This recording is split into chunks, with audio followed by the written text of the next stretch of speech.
أعوذ بالله من الشيطان الرجيم ادع إلى سبيل ربك بالحكمة والموعظة الحسنة وجادلهم بالتي هي أحسن إن ربك هو أعلم بمن ضل عن سبيله وهو أعلم بالمهتدين وإن عاقبتم فعاقبوا بمثل ما عوقبتم به ولئن صبرتم لهو خير للصابرين واصبر وما صبرك إلا بالله ولا تحزن عليهم ولا تك في ضيق مما يمكرون إن الله مع الذين اتقوا والذين هم محسنون اللهم اجعلنا من المحسنين.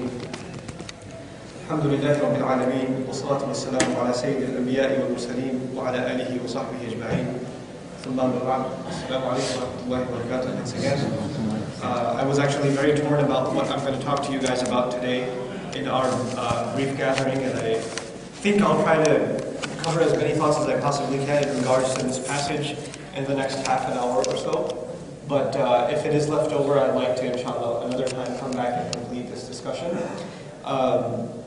I think you've heard many khutbahs, many talks, lectures even, or maybe even read things about the importance of da'wah in Islam and conveying the message of Islam to others. And this is not a small subject. It's something that's given a lot of importance in the Quran. Allah talks about it quite often. And if you think of the sunnah of our dear Messenger sallallahu alaihi wasallam, one of his most common sunnah, one of the things he did all the time, essentially, if you look at his life, one of the summaries of his life is that he was a da'i to Allah, he called people to Allah. And that's all of the messengers alayhi wassalatu wassalam. So it's not a small portion of Islam. This is a big deal in our deen, this calling or inviting to Islam. But a lot of times we leave that subject very general. Like we say we have to make da'wah, but we don't really dig deep and ask ourselves, what does that really mean? And what does it mean? How do I get prepared? Or us as a community, us as an ummah, us as Muslim men and women, how do we get prepared to make da'wah? What are the prerequisites of it? And then what are the different kinds of da'wah and how do you engage in them? And how do you as an individual, I as an individual, how do we contribute to the work of da'wah in our deen? So these are very important questions that have to be answered, and Allah did not leave us without answers to these questions. He didn't leave us without answers to these questions.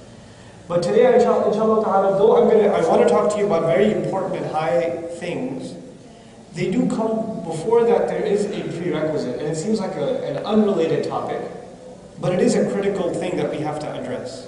You could even say if the work of da'wah is like a building, what I want to talk to you about first is the foundation. And in that foundation there are many ingredients. I want to only talk to you about one of those ingredients. And that one ingredient, basically you can call it brotherhood. Unity and brotherhood. Allah Azza wa Jalla says in Surah Al-Hujurat, He says, إِنَّمَا الْمُؤْمِنُونَ إِخْوَةٌ. Believers, true believers, are nothing but brothers. Ikhwatun. The word ikhwa, as some of you may remember the talk of Sheikh Abdul Nasir, ikhwa is different from ikhwan. Ikhwan is brothers, like a fraternity of brothers, or when you say to somebody outside, he's like my brother, or he's my brother, we're brothers in Islam. People can be brothers on a basketball team, or people that work in the same company say, that's my brother, or whatever. It's a show of like solidarity between people, unity between people. But ikhwa, the Arabic word, actually means blood brothers. Blood brothers. That you're tied by a blood relation. You have the same mother.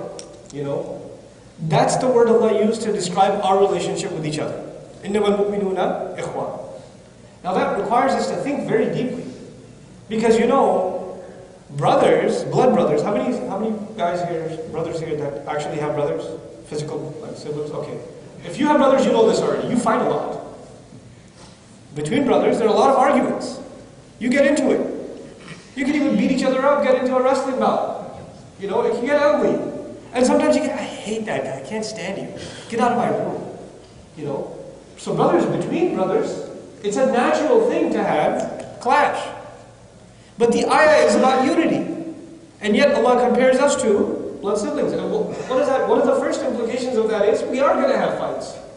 We are going to have arguments. That's part of it.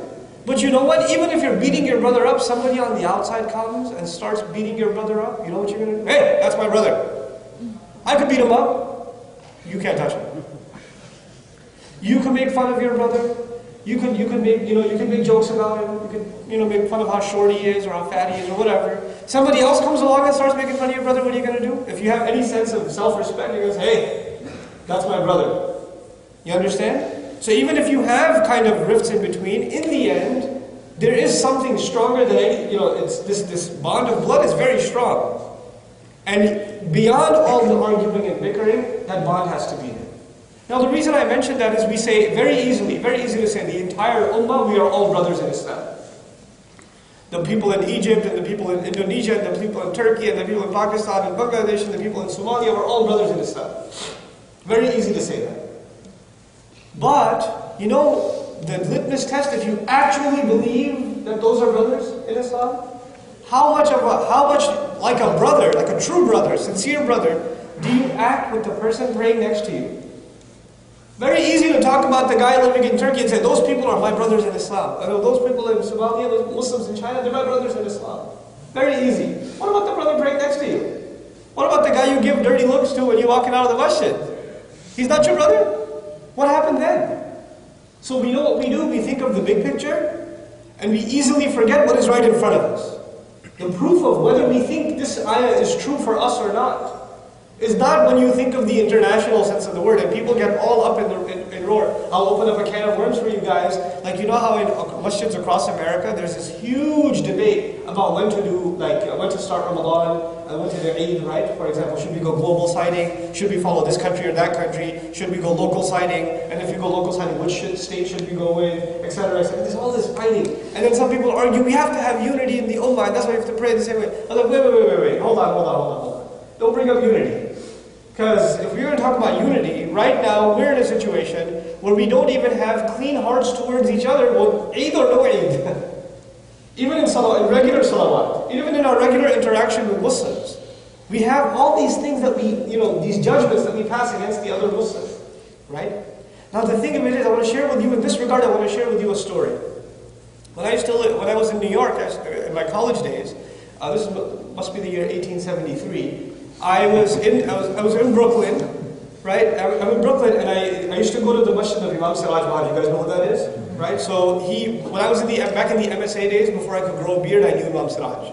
Right? The thing to do was, if you want Imam Siraj to come speak at your MSA, you got to go to his masjid, and you got to go there at like 3 o'clock before Asr, and you got to wait there probably until Isha, until he hopefully shows up that day, if he's not traveling somewhere nationally or internationally. And you say, Imam Siraj, come on, we've been waiting all day, bro, come on.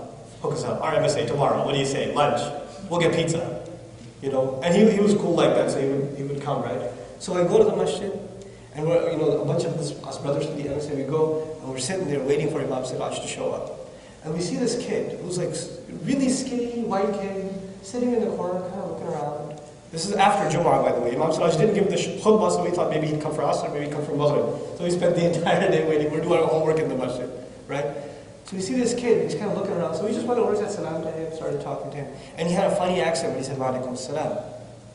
We started asking, so, are you new to the area, or, live in Brooklyn? He goes, no, I live in Brooklyn, but another part. And so when I started talking to him, guess what we find out? He became Muslim earlier that day. That young man had taken Shahada earlier that day. And before that, you know what happened with him?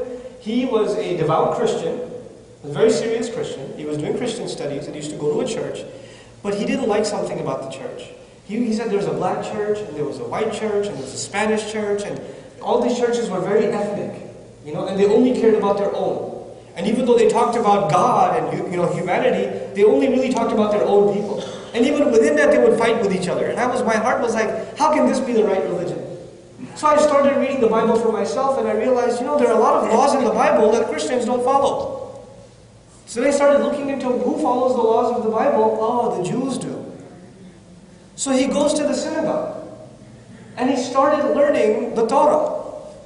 He started learning the Torah. He memorized it. He learned Hebrew, and he memorized a huge chunk of Torah. And he was actually going to Yeshiva Institute in Brooklyn.